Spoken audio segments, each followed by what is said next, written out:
देखो आज आम कौन देखा जे ना आमर नाटो बा ओटान कहले कौन एटा गोटे आमर कौन जे एक सामरिक संगठन अटे। यह क्या द्वारा सृष्टि करा ना यूएसए द्वारा सृष्टि करा। आप बोले कहीं यूएसए द्वारा सृष्टि करा ना देखो एटा बैक साइड आम जानवा जे आमर प्रथम विश्व युद्ध केबे प्रथम वर्ल्ड वार आमर केबे आप प्रथम वर्ल्ड वार 1914 1918 आम समाप्ति घटी ठीक अच्छे आप ठीक कहले। सेकेंड वर्ल्ड वार केबे सेकेंड वर्ल्ड वार केबे ना आप कहले कौन 1939 आरंभ होता और 1945 कौन घटी ना समाप्ति घटी बोले आप ठीक होती हेले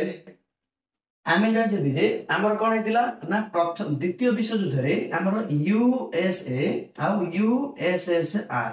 जहाँ आम कहते युक्तराष्ट्र अमेरिका आउ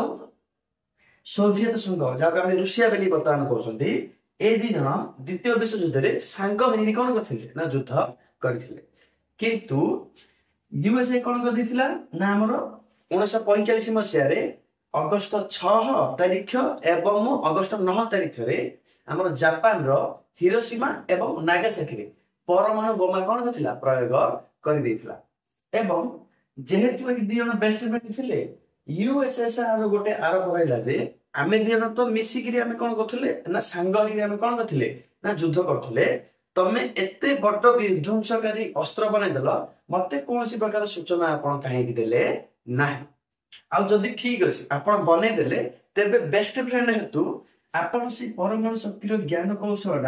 मत भी मधे दिंतु जहाँफल मुझे कौन करी ना परमाणु बोमा बन पारि किंतु यह यूएसए कौन यूएसएसआर को देला नहीं माने तार परमाणु जो आइडिया क्या दिलानी ना यूएसएसआर को देला नहीं जहाँफल ए दी जन मध्य 1945 मसीह कौन आरंभ होगा ना शीतल युद्ध आरंभ होगा। आपण बोले शीतल युद्ध माने कौन देखो माने ए दी जन कौन जे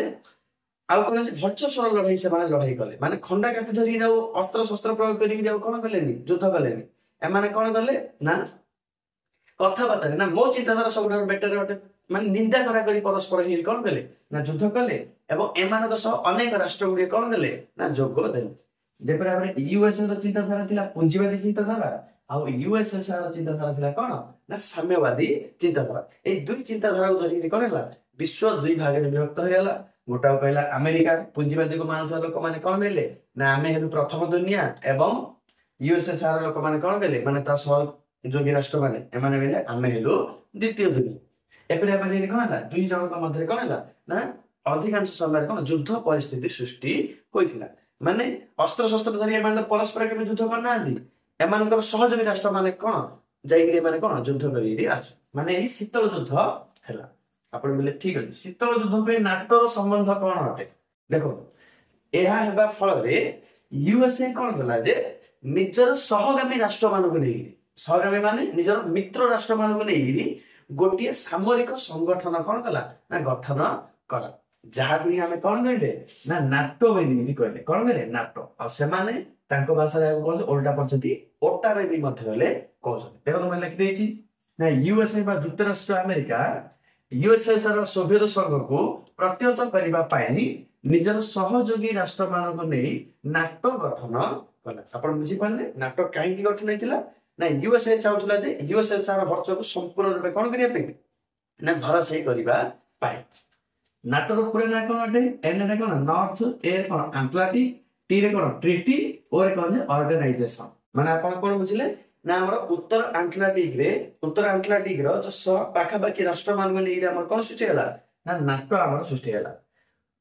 उत्तर अटलांटिक चुक्ति संगठन एहा एक कौन सामरिक संगठन थिला माने एहा गोट आर्मी संगठन थिला यार उद्देश्य कौन थिला लक्ष्य देखंतु जदि कोनोसी सदस्य राष्ट्र को जदि केही बाहर राष्ट्र माने सदस्य होई नथिबा राष्ट्र जदि आक्रमण करे तेबे समस्त सदस्य राष्ट्र मिसिकरी से राष्ट्र को कौन करेंगे आक्रमण करेंगे केते धरणर बड़ धरण देख विध्वंस ये सृष्टि हो जदि यार सदस्य राष्ट्र केते सदस्य राष्ट्र केते अछंदी ना हमर 32 जन सदस्य राष्ट्र वर्तमान सुधा केते जन राष्ट्र अछंदी 32 जन सदस्य राष्ट्र अछंदी ଯଦି ଏଇ 32 ଜଣ ସଦସ୍ୟ ରାଷ୍ଟ୍ର ମଧ୍ୟରୁ କାହାକୁ ହେଲେ ଗୋଟାଏ ଯଦି କୌଣସି ବାହାର ରାଷ୍ଟ୍ର ଯଦି କଣ କରିଦେଲା ଆକ୍ରମଣ କରିଦେଲା ମାନେ ସଦସ୍ୟ ହୋଇନଥିବା ରାଷ୍ଟ୍ର ଯଦି କଣ କଲା ଆକ୍ରମଣ କଲା ତେବେ ଏ 32ଟା ଯାହା ଦେଶ ମିଶିକରି କଣ କରିବେ ସେଇ ରାଷ୍ଟ୍ରକୁ ଆକ୍ରମଣ କରିବେ ବୁଝିପାରିଲା ଆପଣ କେଡେ ବଡ ଧରଣର ଆଉ ଏ 32ଟା ଦେଶ ଯଦି ପରସ୍ପର ଯଦି ମାଡ ନେଲେ ସେମାନଙ୍କର ମାଡ ସେମାନେ ନିଜେ କଣ କରିବେ ସଲ୍ଭ କରିବେ କିନ୍ତୁ ଯଦି ବାହାର ରାଷ୍ଟ୍ର ଯଦି ଆକ୍ରମଣ କରିଦେଲା ତେବେ 32ଟା ଯାହା ଦେଶ ଯାଇକି କଣ କରିବେ ତାକୁ ଯାଇ ଆକ୍ରମଣ କରିକି ଆସିବେ ଦେଖନ୍ତୁ ଏହା ଗଠନ କେବେ ହେଇଥିଲା ନା 1945 ଏପ୍ରିଲ 4 ତାରିଖ ଦିନ ଗଠନ ହେଇଥିଲା ମୁଁ ଆପଣଙ୍କୁ କହିଲି ଏହା କଣ ଯେ 1945 ଏପ୍ରିଲ 4 ତାରିଖ ସରି 45 ନୁହେଁ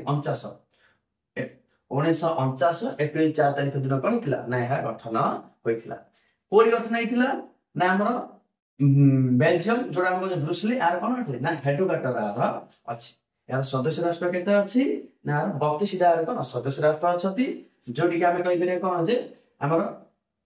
31ଟା ଆମର କଣ ଦେଶ ଅଟେ ଏବଂ ଗୋଟିଏ ଆମର କଣ ଯେ ୟୁରୋପୀୟ ୟୁନିୟନ ଅଟେ ୟୁରୋପୀୟ ୟୁନିୟନ ଯୋଉଠିକି ଆମର 27ଟା ଦେଶ ଅଛନ୍ତି ୟୁରୋପ ମହାଦେଶର କଣ 27ଟା ଦେଶ ମିଶିକରି ଗୋଟେ ରାଷ୍ଟ୍ରର କଣ ମାନ୍ୟତା ନେଇକି ଆଗକୁ ବଢିକିରି ଅଛନ୍ତି ଆଉ ଆମର କଣ ହେଲା ନା 2021 ମସିହାରେ ଆମେ କି ଫିନଲାଣ୍ଡ ଏହାର ସଦସ୍ୟ ହେଇଥିଲା ଫିନଲାଣ୍ଡ ଏହାର ସଦସ୍ୟ ହେଇଥିଲା ଆଉ ବର୍ତ୍ତମାନ 2024 ମସିହାରେ ବର୍ତ୍ତମାନ ଆମର କଣ ସ୍ୱିଡେନ ବି ମଧ୍ୟ କଣ ହେଲା ଏହାର ସଦସ୍ୟତା ଲାଭ କରିଦେଲା ମାନେ 2021 ତ ଫିନଲାଣ୍ଡ ହେଇଯାଇଥିଲା ଆଉ 2024 କଣ ହେଲା ନା ସ୍ୱିଡେନ ଏହାର କଣ ହେଇଛି ନା ଦେଶ ଭାବରେ କଣ ନା ସଦସ୍ୟତା ଗ୍ରହଣ କରିଦେଇଛି ଆଉ ଏହାକୁ ମିଶେଇକି ବର୍ତ୍ତମାନ ଏହାର ସଦସ୍ୟ ରାଷ୍ଟ୍ର କେତେ ଅଛନ୍ତି ନା 32 ଜଣ ଅଛନ୍ତି ଆଉ ରୁଷ ୟୁକ୍ରେନ ବି ମଧ୍ୟ ଯୁଦ୍ଧ ହେବାର ମୁଖ୍ୟ କାରଣ କଣ ନା ଏହି ନାଟୋ ୟୁକ୍ରେନ କଣ ଚାହିଁଲା ଦେଖ ୟୁକ୍ରେନ ଆମର ୟୁଏସଏ କଣ ହେଇଥିଲା ଯେ ଆମର 1991 ମସିହାରେ କଣ ଯେ 15ଟା ଦେଶରେ ବିଭକ୍ତ ହୋଇଯାଇଥିଲା ଭାଙ୍ଗି ଯାଇଥିଲା ମାନେ ନାଟୋର କମାଣ୍ଡ ଦେଖ ଯେ 1991 ମସିହାରେ ୟୁଏସଏ କଣ ହେଲା 15ଟା ଦେଶରେ କଣ ହେଲା ବିଭକ୍ତିକରଣ ହେଇଗଲା ସେ 15ଟା ଦେଶ ମଧ୍ୟରେ ଆମର କଣ ୟୁକ୍ରେନ ଅନ୍ୟତମ ଅଟେ ୟୁକ୍ରେନ ହେଲା କଣ ଅନ୍ୟତମ ଅଟେ ଆଉ ଏ ୟୁକ୍ରେନ ଏବେ 2022 ମସିହାରେ କଣ ମିଳିଲା ଯେ ମୁଁ ବି ମଧ୍ୟ ନାଟୋରେ ମିଶିବି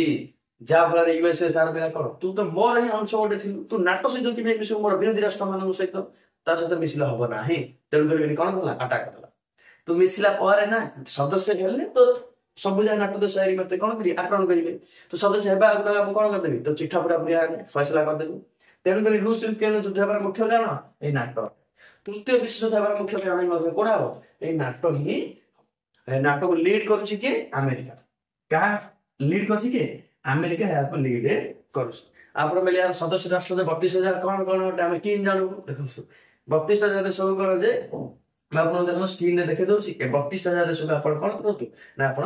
ଦେଖିପାରିବେ ଏବଂ ଲେଖିବି ମଧ୍ୟ ହେଲେ ପାରିବେ ବୁଝିଲା ନାହିଁ ଆଉ ଆପଣଙ୍କୁ ଆଉ ଗୋଟେ ମଧ୍ୟ ଦେଖେଇ ଦଉଛି ଯେ ନାଟୋ ପୃଥିବୀର କେଉଁ ଦେଶ ମାନଙ୍କୁ ନେଇ ସୃଷ୍ଟି ହେଇଛି ସ୍କ୍ରିନରେ ଦେଖନ୍ତୁ ଯେ କେଉଁ କେଉଁ ଦେଶକୁ ନେଇ ଆମର କଣ ନାଟୋ ସୃଷ୍ଟି ହୋଇଛି ମାନେ ମ୍ୟାପରେ ଆପଣ ଦେଖନ୍ତୁ ଆଉ ତାର ଜାତୀୟ ପତାକା ମଧ୍ୟ ତାର ଦେଖନ୍ତୁ ଆପଣ ବୁଝିପାରିଥିବେ ନାଟୋ ମାନେ କଣ ଅଟେ ଆଜି ପାଇଁ ଏତିକି ଜୟ ହିନ୍ଦ।